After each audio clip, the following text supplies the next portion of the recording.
Magandang araw po, welcome po sa aking channel, Log9 TV. Patalasasan po, meron po ba kayong mga properties na napapabayaan or non-performing assets? Plan nyo yung ibenta, pero wala kayong oras pagbenta nito. Kung ito'y pagkakatiwala nyo po sa amin, tawag lang po kayo sa aking numero, usap po tayo, gawan ko po ng video for free. Yes, libre po, wala po kayong babayaran. Tutulungan pa namin kayong mabenta ang inyong property.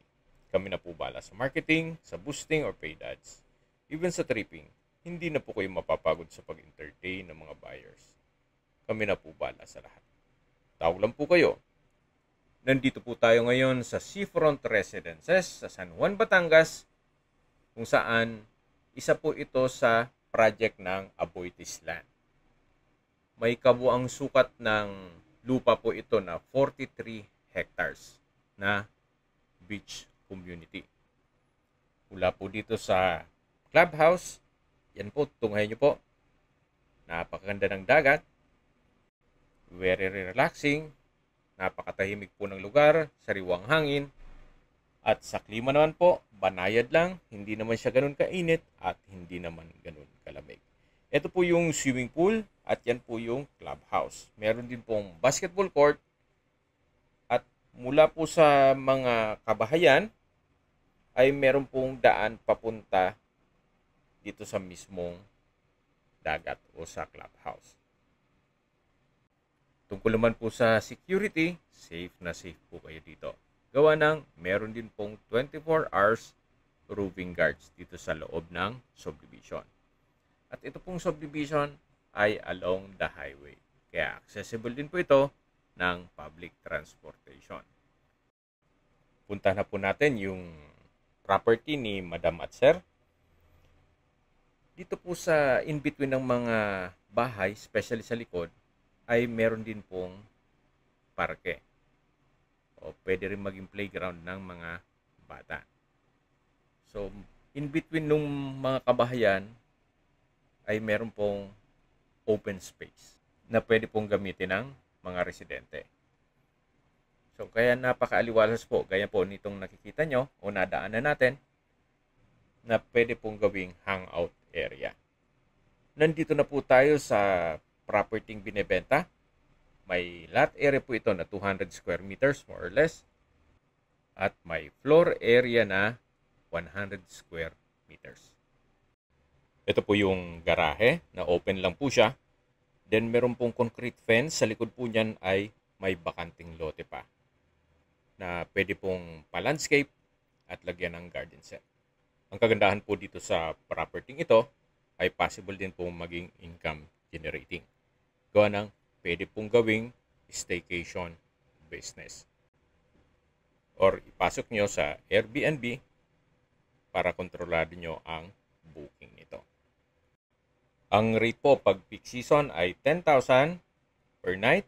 Then kung ordinary days naman ay 10,000. Yan po yung pasad. At ito po yung tinutukoy ko na garahe na kakasya ang dalawang sasakyan. Kahit po van or SUV, kakasya po. Meron pong mga corner glass window sa taas nito. At may steel gate naman po dito papunta sa service area hanggang sa likod ng bahay. So meron na pong mga improvement si owner dito. At hindi lang po doon, lahat pong gamit na nakikita nyo pero sa personal staff nila ay kasama. Opo, fully furnished po itong bahay.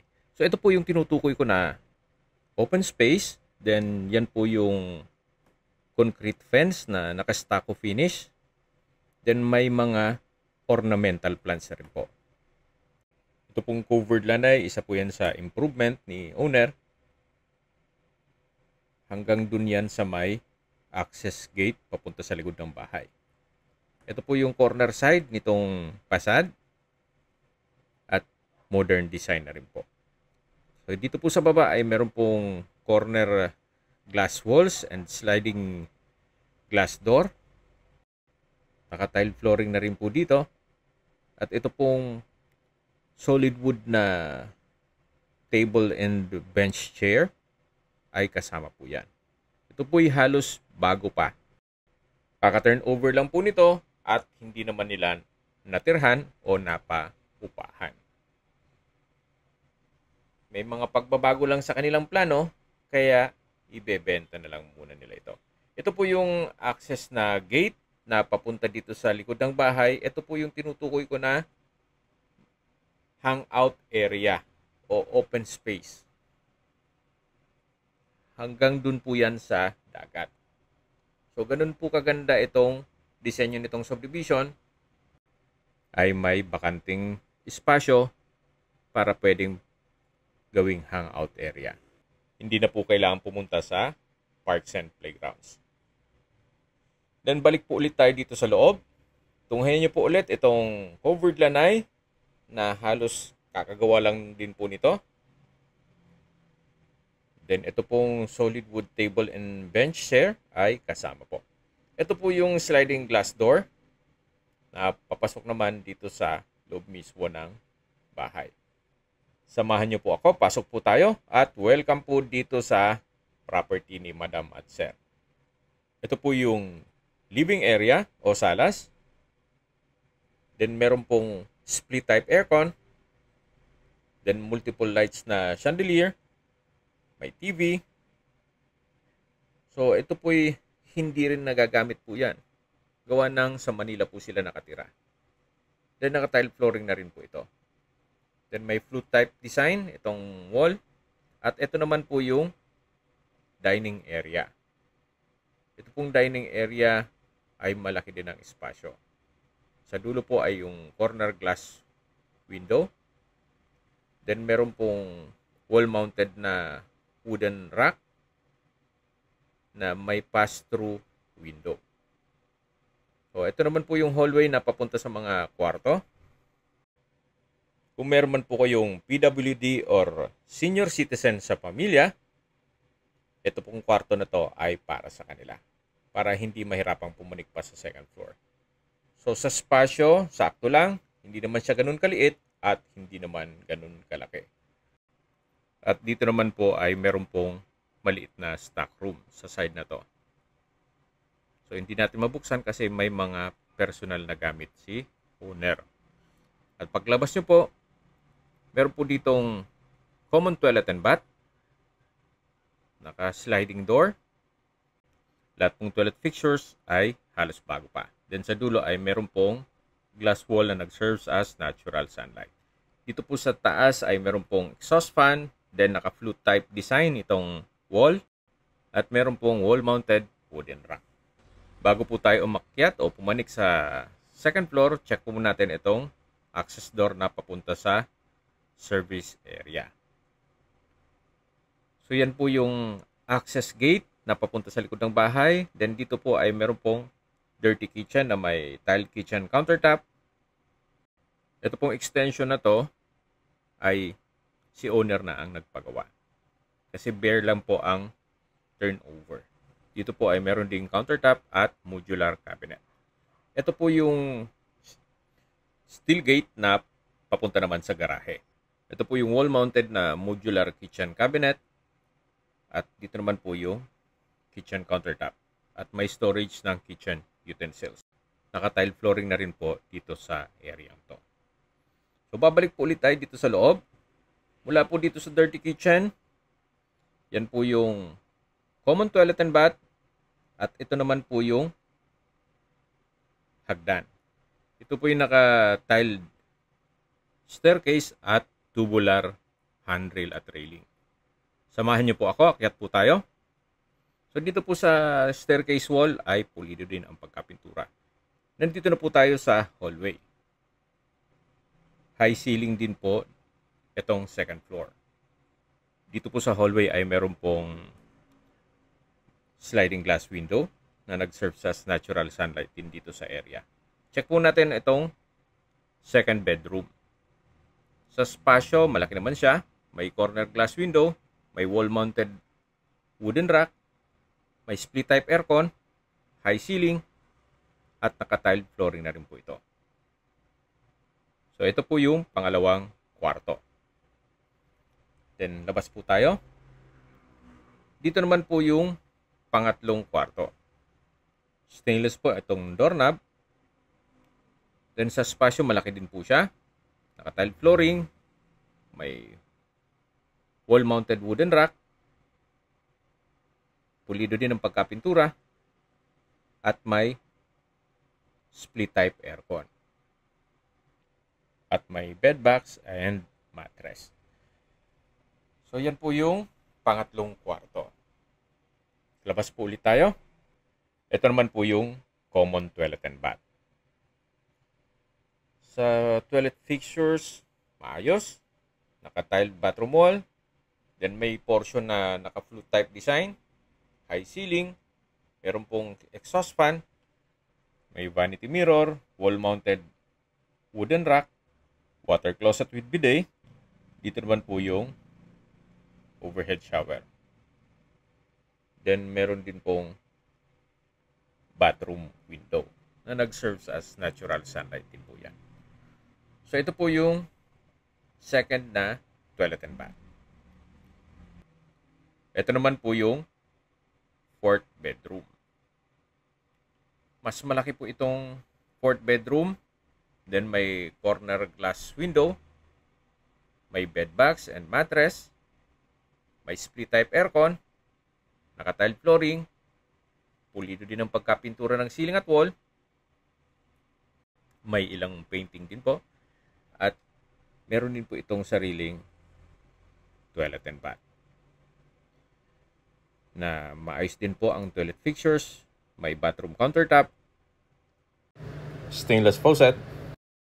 Then meron pong vanity mirror. Sa likod po nito ay flute type design. Then water closet with bidet. Naka-tiled bathroom wall. Overhead shower. At bathroom window.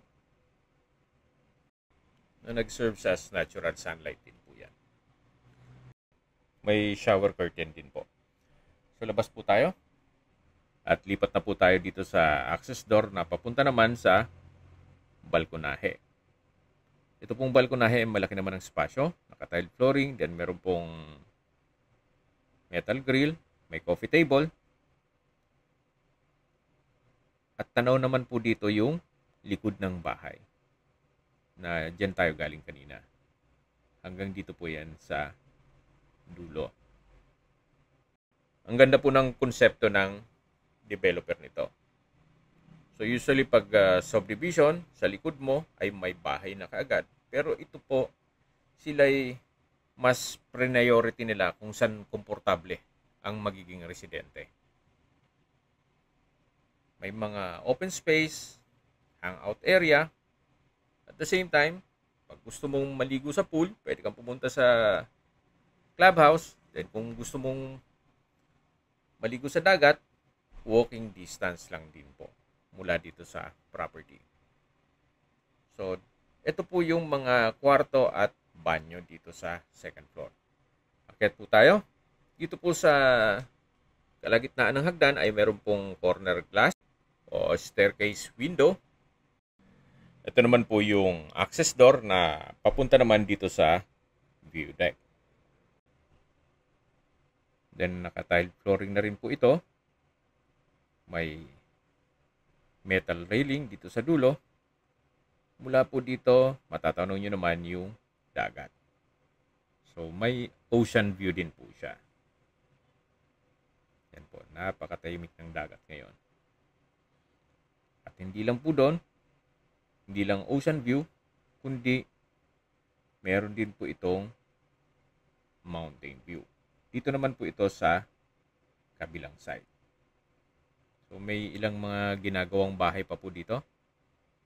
So ito naman po yung tinutukoy ko na mountain view. At yan po sa area yan yung main gate at yung highway na mismo. So marami na rin pong mga kabahayan dito. Ito po'y develop na. So bababa po tayo. At habang pinagmamasdan nyo po itong kapaligiran, summarize ko lang po sa mga nag-skip ng video. Ito pong property ay nasa seafront residence dito po sa San Juan, Batangas. Ito po'y isang proyekto ng Aboitiz Land na beach community. Ang kabuang sukat ng lupa po nitong subdivision ay 43 hectares.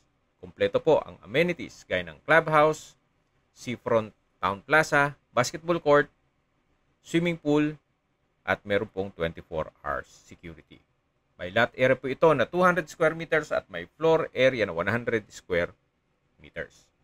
Halos bago pa po ito, gawa ng kaka-turnover lang sa kanila. At meron na rin pong mga improvements si owner dito. Sa distance, location at travel time portion na po tayo. Ito pong property o subdivision ay along the highway. Kaya accessible din po ito ng public transportation. Mula po sa bayan ng San Juan, Batangas, ang distance is 10.5 kilometers at ang travel time is 15 minutes. Kumpleto na po doon gaya ng banks, schools, church, public market, remittance center, groceries, convenience store, at iba pang business establishments. Mula naman po sa San Juan Doctors Hospital, ang distance is 11.5 kilometers at ang travel time is 16 minutes. Yan po yung lagi kong binabanggit sa inyo na dapat nyo i-consider sa paghanap ng property, yung meron pong malapit na hospital. Hindi ko naman po sinasabing sakitin kayo, yan naman po yung for emergency purpose lang naman. Kung manggagaling naman po sa Lipa City, ang distance is 43 kilometers at ang travel time is 1 hour and 2 minutes. Mula naman po sa Manila o sa airport, ang distance is 118 kilometers at ang travel time is 2 hours and 9 minutes. Okay, sa presyo na po tayo. Mula po sa 20 million pesos na original price, nag-markdown price na po si owner sa 15.8 million pesos net. Pero hindi na po kasama ang mga kagamitan. Bare lang po na house and lot. Kung may mga katanungan po kayo, tawag lang po kayo sa aking numero. At sa mga kababayan naman natin na sa ibang bansa, meron po akong Telegram. Sa mga iPhone user naman, may iMessage. Meron din pong Imo, Skype, Viber at WhatsApp. Same number lang po, 0917-316-3399. Sa mga nagtatanong naman po ng aming Facebook, meron po kaming Facebook page na Nov9TV at Facebook Real Video. Meron din pong TikTok at Instagram. May ibang YouTube channel po kami na The Nov9TV Channel, Nov9TV Listings, Nov9TV On The Spot, at Nov9TV Updates. Sana po naibigyan nyo ang video presentation. Paki-like and subscribe na lang po sa aking channel para ma-update din po kayo sa aking future listings. Kung sakali po hanap nyo yung mas malaking sukat ng lupa, meron din po kami ibang listings na pwede nyong pagpilian. Huwag po kayong mag-atubiling tumawag sa amin, then let us know your budget para malaman namin kung anong property pwede namin alok sa inyo. Sa lahat pong viewers, subscriber, at nagtiwala po sa amin, salamat po sa suporta. Ingat po kayo lagi at yung pamilya. Maraming salamat po.